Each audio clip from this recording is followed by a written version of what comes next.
The wind cut across the North Sea like a blade, biting through layers of wool and leather, whipping over steel decks slick with ice.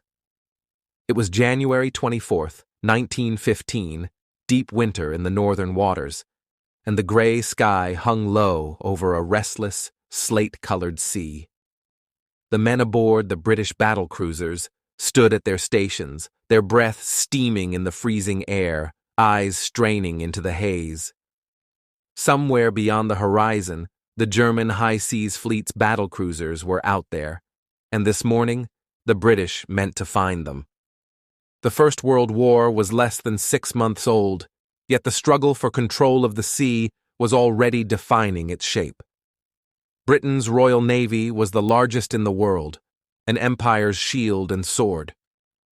Germany's Imperial Navy, though smaller, was modern, fast, and dangerous, built to challenge Britain's supremacy. Neither side could afford a full-scale fleet battle in the early stages. Germany, especially, knew that a decisive engagement might wipe out its naval power in a single day.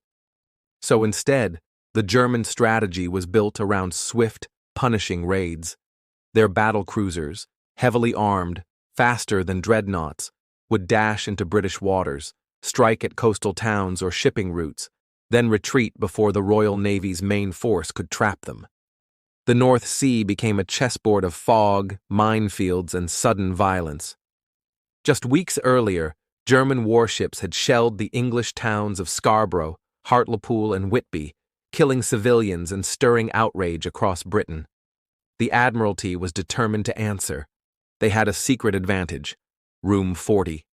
The Admiralty's cryptographic unit had been intercepting and deciphering German naval signals. In January, the codebreakers picked up an order from Admiral Franz von Hipper, commander of the German battlecruiser squadron.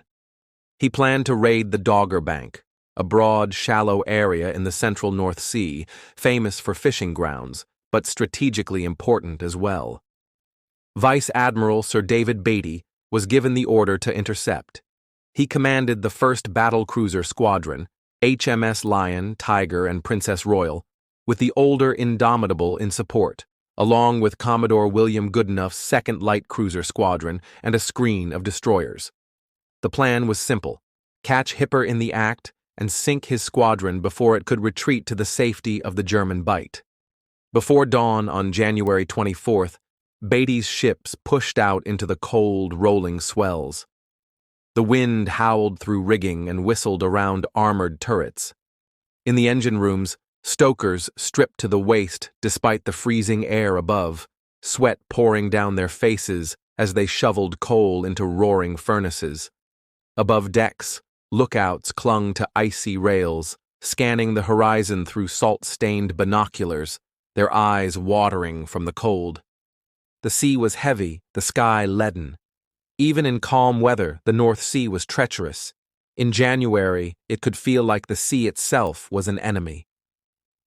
At 7:20 a.m., the lookout on HMS Aurora spotted smoke, faint, dark smudges against the pale sky. Soon after, the shapes of German masts and funnels emerged. Hipper's squadron was there, the battlecruisers Seydlitz, Moltke, and Derflinger, and trailing behind them, the armored cruiser Blücher. Realizing he had been spotted, Hipper wasted no time. His ships turned southeast, engines pushed to their limits, aiming to run for home. White wakes stretched behind them as they cut through the swells. Beatty's ships surged forward in pursuit, their bows smashing through waves that sent cascades of spray across the decks. The chase began. For over an hour, the gap narrowed. Officers leaned over rangefinders making rapid calculations. Signal flags cracked in the wind. The sea slapped hard against the hulls, the vibration of the engines thrumming through the decks. On Lion, the flagship, Beatty stood on the bridge, binoculars fixed on the dark shapes ahead, his jaw set against the cold. At 8:52 a.m., Lion fired the first salvo. Her forward 13.5-inch guns boomed, flames spearing out, recoil shuddering through her steel frame.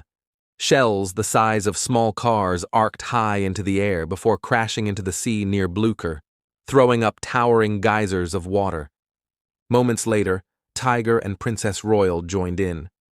The horizon erupted with fire and smoke as both squadrons exchanged salvos.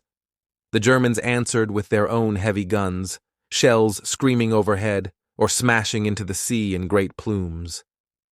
The air was filled with the roar of guns, the crash of impacts, the whistle of splinters. Not all the British fire was well directed. Tiger, in a critical early mistake, targeted the same ship as Lion, leaving Derflinger and Moltke less harassed than they might have been. Even so, the range was closing, and the British guns were finding their marks. At 9:43 a.m., Seydlitz took 2 catastrophic hits from Lion. The shells penetrated her aft turrets, igniting a flash fire that swept through her ammunition handling rooms. In seconds, 159 men were dead. Flames roared through the compartments until the crew managed to flood the magazines, preventing the ship from exploding outright.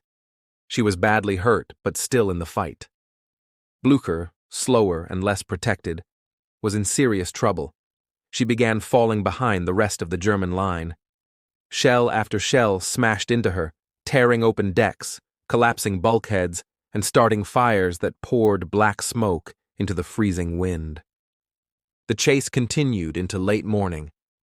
Inside the gun turrets of both fleets, the heat was stifling despite the icy air outside. Men worked stripped to undershirts, their faces smeared with sweat and soot. Every few minutes the turret would erupt in deafening fire, the shockwave rattling teeth and bones. In the engine rooms, the air was thick with coal dust and heat, the roar of the boilers drowning out all else. At 10:54 a.m., the battle turned on a single misunderstanding. Beatty signaled to his captains to pursue the enemy's main force, but a damaged halyard and the confusion of battle meant the signal was misread. The British captains believed they were to concentrate fire on Blucher instead of chasing Seydlitz, Moltke, and Derflinger. The result was decisive. As the British slowed to finish Blucher, Hipper's modern battlecruisers pulled away, disappearing into the mist and heading for the safety of German minefields. Blucher fought on, her guns still firing, but she was doomed.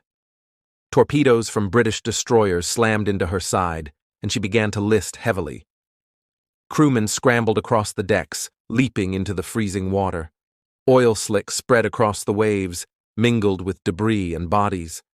At 12:13 p.m., Blucher rolled over and sank. Hundreds went down with her.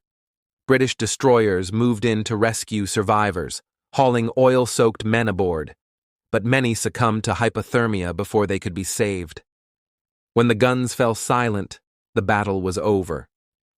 The British had sunk Blucher and crippled Seydlitz, inflicting over 900 German casualties, but they had missed the chance to destroy Hipper's squadron entirely. In Britain, the battle was hailed as a victory. Newspapers praised Beatty and his men, celebrating the sinking of a German warship in open battle. But among the officers who had fought, the mood was less triumphant. They had come within sight of a crushing blow to the high seas fleet and lost it to a misread signal. In Germany, the loss of Blucher was bitter, but the survival of the modern battlecruisers was seen as a reprieve. Lessons were learned: the danger of flash fires, the importance of damage control, and the need for greater caution in future operations.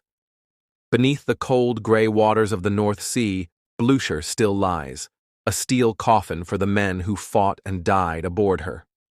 The Battle of Dogger Bank became a prelude to the greater clash to come at Jutland the following year, but it remained a reminder that in naval war, victory can hinge on a single flag, a single order, or a single mistake. Thank you for listening to Last Post History. Subscribe for more true stories from the world at war.